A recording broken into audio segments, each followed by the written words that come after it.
ഖുർആൻ ഓതുന്നത് 3 വിധത്തിലാണ്. ഒന്ന്, സന്ദർഭോചിതമായി ദിക്റായിട്ട് ഓതുക അല്ലേ? നമ്മൾ ഭക്ഷണം കഴിക്കുമ്പോൾ ബിസ്മില്ലാഹിർ റഹ്മാനിർ റഹീം അല്ലേ, അല്ലാഹു റബ്ബി, വാഹനം കയറുമ്പോൾ സുബ്ഹാനല്ലദീ സഖറ ലനാ, അങ്ങനെയാണ് തുടങ്ങിയിട്ട് പോകുന്നത്. പിന്നെ നമ്മൾ മരിച്ചാൽ എന്താ ചെല്ലല്? ഒരാൾ മരിച്ചു എന്ന് ഈ സഭയിൽ വന്ന് പറഞ്ഞാൽ നമ്മൾ എന്താ ചെല്ലുക? അതന്നെ, ഇന്നാ ലില്ലാഹി വ ഇന്നാ ഇലൈഹി റാജിഊൻ. അതിപ്പോ നമ്മുടെ സുന്നത്തി ജമാഅത്തിന്റെ വിശ്വാസികൾക്കൊക്കെ അത് ഓതുന്നതിന് കുഴപ്പമില്ല. വേറെ കുറച്ച് ആൾക്കാരുടെ നമ്മുടെ നാട്ടിൽ മരിച്ചാൽ ഓതാൻ പാടില്ല. ആ കൂട്ടർ പറയണ്ടോ? ഉണ്ടെങ്കിൽ ഉണ്ടായിക്കോട്ടെ, അല്ലെങ്കിൽ ഉണ്ടാകങ്ങൾ ശ്രദ്ധിക്കാൻ നിൽക്കണം. മരിച്ചോർത്ത് ഓതാൻ പാടില്ല, മരിച്ചാൽ ഖുർആൻ ഓതാൻ പാടില്ല അല്ലേ?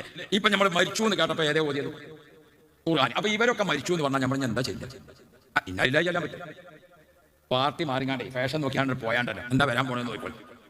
മരിച്ചാൽ ഖുർആൻ ഓതാൻ പറ്റൂല. അപ്പൊ പിന്നെ ഇവരൊക്കെ മരിച്ചു എന്ന് പറഞ്ഞാൽ ഇന്നാ ലില്ലാഹി ചെല്ലാൻ പറ്റും? പിന്നെന്താ നമ്മൾ ചെയ്യാം? വേറെ എവിടെയെങ്കിലും വെച്ച് കാണുമ്പോൾ തന്നെ എന്താണ് ചെല്ലുക? ഇന്നാ ലില്ലാഹി. അപ്പൊ എന്താ പറ്റി ചെല്ലിയത് ചോദിച്ചാൽ എന്നെ കണ്ടപ്പോൾ ചെല്ലിയതാണ്. എന്ത് മരിച്ചാൽ ഏതായാലും ചെല്ലാൻ പറ്റുമല്ലോ, മരിച്ച ഖുർആൻ ഓതാൻ പറ്റില്ല. അപ്പൊ ഞാൻ എൻ്റെ മകളുടെ ഇപ്പം തന്നെയാണ് ഓതട്ടെ അല്ലേ? കുറച്ച് വിട്ടെന്നാൽ മതി, നടക്കണമെങ്കിൽ കുഴപ്പമൊന്നുമില്ല. അള്ളാഹു തആല ഖൈറും ബർക്കത്തും തരട്ടെ. അല്ല നമ്മൾ അല്ല ഏത് തടി കാക്കാൻ